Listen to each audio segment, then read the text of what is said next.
So way back before they were a household name, or one of the biggest bands on the planet, or djent, or people were even calling things nu metal, the Deftones kind of pioneered their very own sound. And even though these dudes were just in their late teens, they spent years straight consecutively on the road touring. They played tiny club after tiny club, and I can honestly say back then I had never seen a band put more of themselves into a stage performance than them. And they used to hit Portland, Oregon on a regular basis, and since they were one of my favorite bands of all time, I went to go see them every single time. And at the very first show of theirs that I went to, I met them, and I started hanging out with them every show that I would go to. And from the very first time that we met, we compared our herbal refreshments with each other's, and every single time they came through Oregon, I would meet up with them so they could buy a bag. And a lot of people know about that Humboldt County or that Colorado Con, but if y'all don't know nothing about that Oregon green, it was absolutely mwah. So let's talk about the Deftones.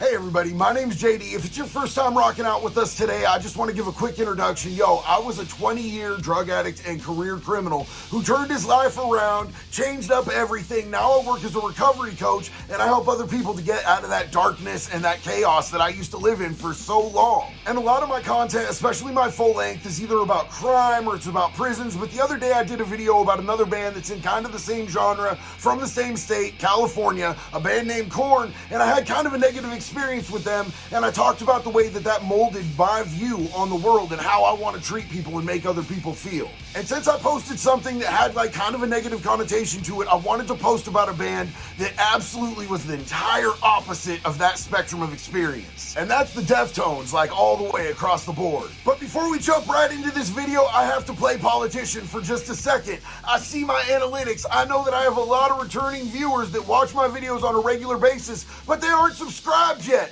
If you're on the fence about that, why? You know you hang out, you know we're homies already. Why don't you punch that subscribe button? Join our community. You're wanted here, you're welcomed here, and your presence is appreciated. And if you like this particular video and you want to see more in this genre, hit that like button, leave a comment, let me know, because I like your guys' suggestions and I want to give you guys the type of content that you're actually looking for. And if any of y'all are looking for my merch, y'all know what the deal is. We make these hats, we also make these shirts. It's Convict Clothing at www.convictclothing.net. And if you want to get 10% off your entire purchase, just use the promo code JD5150. Now that that's out of the way, let's talk about Deftones. So like I talked about in the last video about Korn, I was interning for a record label called Elemental Records that was based out of Eugene, Oregon. We had this band on there that I was really good friends with called Floater. They played the Wow Hall in Eugene, Oregon, and they were playing with this band Far, and Far was from Sacramento. Far is amazing, by the way. Like, they are an unsung hero. Jonah Montraga from Far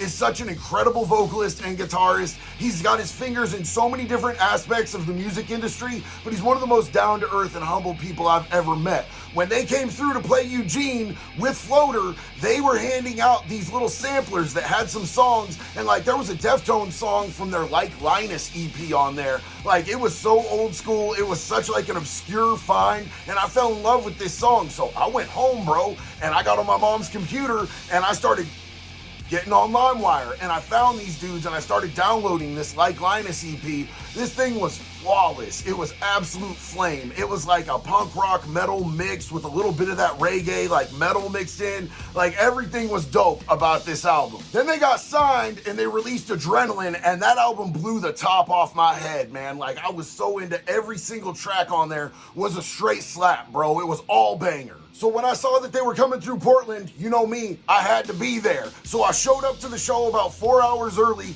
went around the back of the club. It was called La Luna. I knew the whole layout. It was somewhere that I went on a regular basis, and there was their bus. And I kind of hung out for a couple minutes until one of them walked out, and it was Stephen Carpenter. Steph is one of the most down-to-earth, kick-ass dudes that I've ever met, bro. Steph is killer. Not only is Steph a genuine example of what a human being should be, but his guitar, woo, that tone is fucking sick. So he walked out of the bus, and there's little itty bitty baby teenage JD in his Jinko jeans and his Thrasher skateboarding t-shirt saying, "Hey, yo, dog, you want to smoke?" And he was like, "Yo, let's do this." We stood there in the parking lot just chiefing, passing it back and forth for about 20-25 minutes. All of a sudden, Cheesehead pops out the tour bus window, and he said, "Are y'all smoking without me?" "Not anymore, oh boy, come on out." Something happened that doesn't happen like all that often. They invited me into their tour bus. So for bands, their tour bus while they're touring, that's their home. That's where they live, that's where they shit, that's where they sleep, that's where they keep all their personal items. And these dudes were just like, "Come on up, bro. We got a triple chamber glass bong in this bitch. Come through, we gon' hit this." These dudes saw the green that I was packing and they were immediately interested. You know what I'm saying? So I ended up like selling them half of the bag that I had. I wasn't even packed to be able to distribute that day. But like, yo, I gave them half of my personal for like $20 or something like that. And they were like, "Yo, every time we come through, you gotta come see us, bro. Can you show up?" And I was like, "Yeah, bet on that." So I started getting free concert tickets from them. Every time they'd come through, my name would be on the list.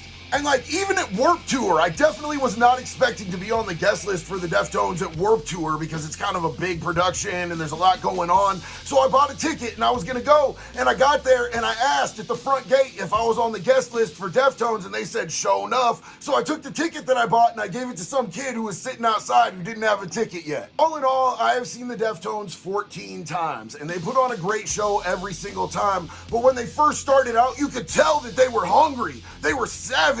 They would get on that stage and they would absolutely slay. Chino had a microphone cord that had a rope wrapped around it, like it was woven around the microphone cord, because he would just throw his body into the crowd, just straight throw himself off the stage, throw himself off of the house speakers, like, 8-9 feet up into the crowd, and he would get surfed way to the back, and then he had a roadie that would come out and just reel him back in like he was fishing Chino back to the stage. I asked him after the third show that I saw his, "How many pairs of shoes do you go through on a tour?" And he said that the most expensive part of him touring was having to bring so many pairs of shoes because he'd lose one a night at every single show. Now, when they wrote around the fur, they wrote it with 2 guitar parts, so Chino started playing guitar. He was a little bit more stationary, and I joked with him the first time that I saw him on that tour, and I said, "Man, you're just doing that guitar shit so you don't lose your shoes, aren't you?" But yo, that show in particular, that's what I want to talk about right now. So jump in our time machine all the way back to the year 2000, and we going all the way to Petaluma, California, to the Phoenix Theater, where they were doing the opening of the White Pony Tour. They did 2 nights in a row because they had just gotten an entire new stage set up, whole bunch of different lights, lasers, like the most elaborate stage setup that they had ever had. So they posted 2 nights close to home because they're from Sacramento. I know that I said that Korn was from Sacramento in that last video. I completely misspoke. It's Deftones that are from Sacramento. Korn's from Baco. Thank you to the people who corrected me in the comments. I really appreciate that. Y'all did me a favor. I misspoke. I knew it. I just said it wrong because, ADHD. So I took a bus all the way from Eugene, Oregon, down to Petaluma, California with my young ass, and I took a big old bag of weed, and I showed up that morning of the show and just hung out. I just waited. I kicked it. Petaluma's like a really cool little hippie town in California, and I knew a lot of people there because I grew up down in that area, so this was perfect for me. Like, I was stoked. I had multiple friends there hanging out and waiting, and as soon as Steph got off the bus, he's like, "Yo, you're here, man, what's up?" We were all just hanging out, smoking, having a good old time, and all of a sudden, Chino got a phone call, and you could tell immediately from his demeanor that something was wrong. And one of his best friends had just gotten hemmed up by the police with a trunk full of dope and a couple of guns, and they were getting armed trafficking charges, and I don't think it was their first strike, and California does not play about armed trafficking charges, so he knew that his friend was going away for a very long time. And not to loop back into prison content in this video, but California is not really the place that you want to do prison time. Their prisons are beater. But they were getting ready for sound check, and Steph looked at me and he said, "Yo, homie, what song do you want to hear during sound check? I'll write it on the list, bro. I'll get you whatever song you want. What's your request?" And there was this song from this obscure, weird-ass movie with Kurt Russell called Escape from LA, and I really wanted to hear it. They had put it on the soundtrack. It was called Can't Even Breathe, and to this day, I love that song.